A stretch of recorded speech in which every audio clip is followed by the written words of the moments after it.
Hello, entrepreneurs. Welcome to another episode of Entrepreneur Fundamentals. My name is Robert Bitto. Today, we're going to talk about customer discounts and being consistent. And this is directed mostly to people with retail stores. I guess it could apply to people online, but one thing that I learned early on in my entrepreneurial journey when I had a brick and mortar store was if you wanted to even open up the barn door and let the horse out with discounts, you had to be consistent.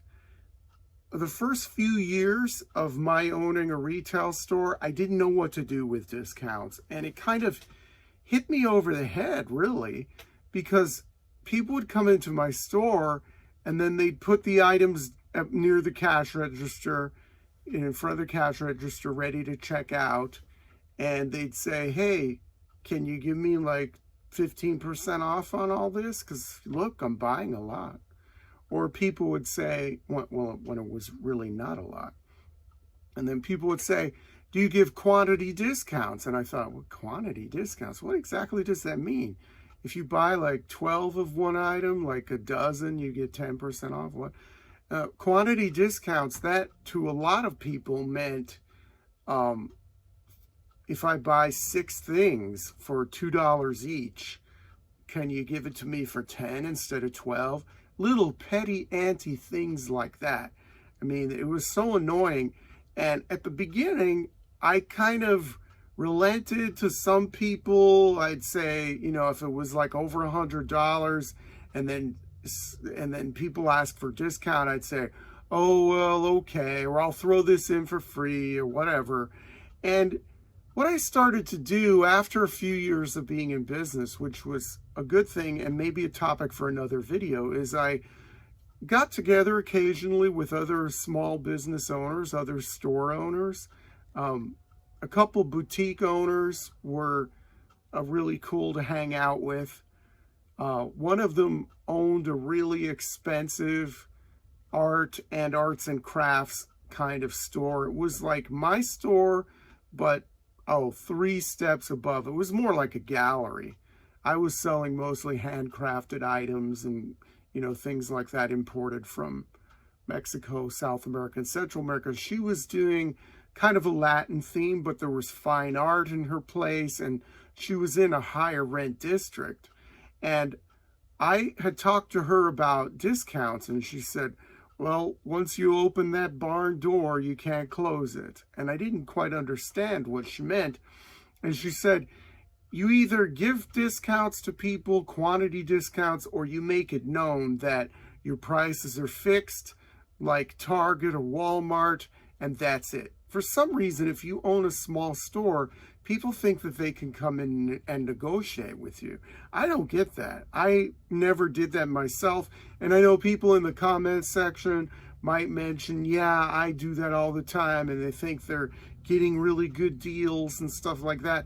But to a point, it was annoying. It got to the point where it was annoying to me.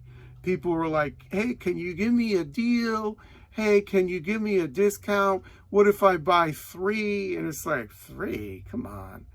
You know, and then I put a sign on my door, which made people mad. I said, you're entering, and I know this is kind of smart alecky. I know.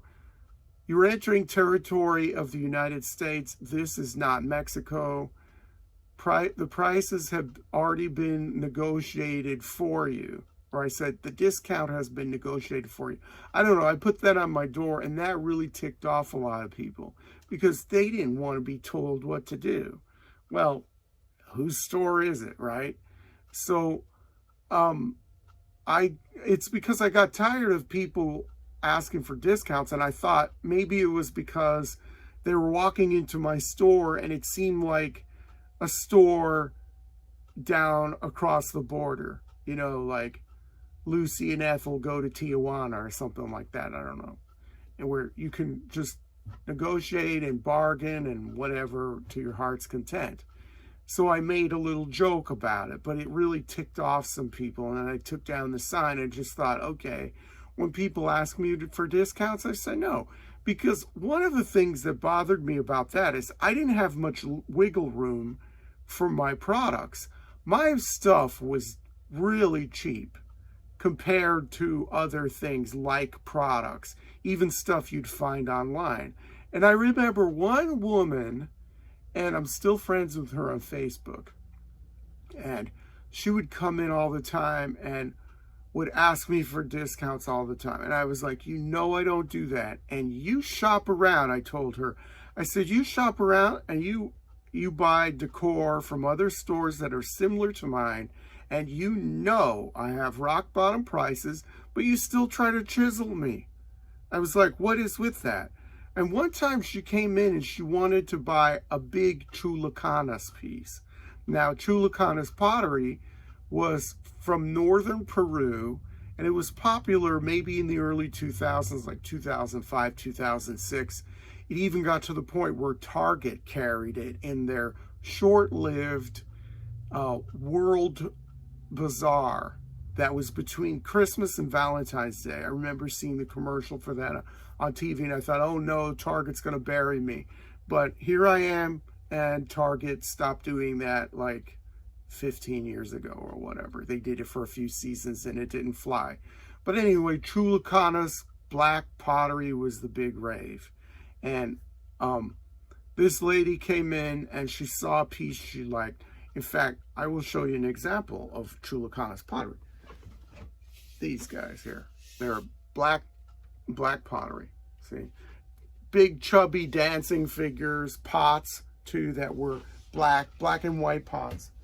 And this woman came in, the same woman who hammered me for discounts, and she still jokes about it to me, how I was such a hard person to negotiate with. Well, there was no negotiation. But anyway, with the Chulucanas piece, there was a $99 piece that was a lot bigger than the one I just showed you. And she was like, when I go to the Turquoise Gecko, as soon as I walk in the door, she gives me 30% off. And I said, well, at the Turquoise Gecko, that $99 piece would be $175.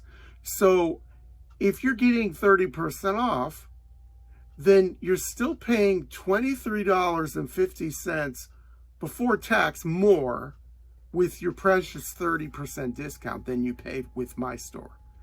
But that's how my store was, and that's how my business continues to be. I have really, really good prices, and it's because I know how to source. Another video. But the point is, a lot of people won't even recognize the value of what you are giving them, and they're hung up on the whole idea of a discount. And so you either say yes, you do discounts, or you don't. You've got to be consistent, because people will talk, oh, you know, you can walk in that store and he'll give you 20% off if you spend more than $200. You just got to ask him. So no discounts. And I said, it was well known. I have no idea why teachers always feel a sense of entitlement for discounts. I don't know if it's because of Staples and the big box stores and all of that stuff and the whole teacher discount. And it was known among teachers that I was just a terrible store owner because I never gave teacher discounts. And I mean, I had teachers hammer away at me. And it's like, you're going to use this for your classroom, or are you going to put this in your house? Most of the stuff that I sold had nothing to do with the classroom. And they would come in expecting a discount. I'm like, no, I don't do that. And a lot of them got really nasty. Well, I'm a teacher, you know, and all this stuff. Like, I'm supposed to go, oh, you're a saint. You get paid a regular salary. You have a union. I'm a little guy in a store. I mean, I'm trying to make money. Well, I'm a teacher. Well, you choose your profession. I choose mine. This is my store. And it became well known among teachers, and some of them really let me know how much they did not like shopping in my store, how they'd never come back or whatever. But whatever. You make your own decisions in your own store. And when you make a decision about giving discounts, you have to be consistent, because then, you know, you don't want all this mayhem and people coming in and arguing with you or whatever. Just be consistent, be done with it, and get back to business. It's a funny little thing that I didn't expect when I opened my first store. I didn't expect that, because who goes into Target and thinks they can negotiate? But they think that since you're a small guy, and you're a small person in a store, you're the little guy in the store, you would think that they wouldn't want to try to chisel you down, because, you know, it's all on your shoulders. You have to pay the rent and do all of this stuff, and it's all on you. You're not a big corporation that can take a hit. But anyway, that's about all I had to say on that topic. Until next time, remember to always work hard, and may all your entrepreneurial dreams come true.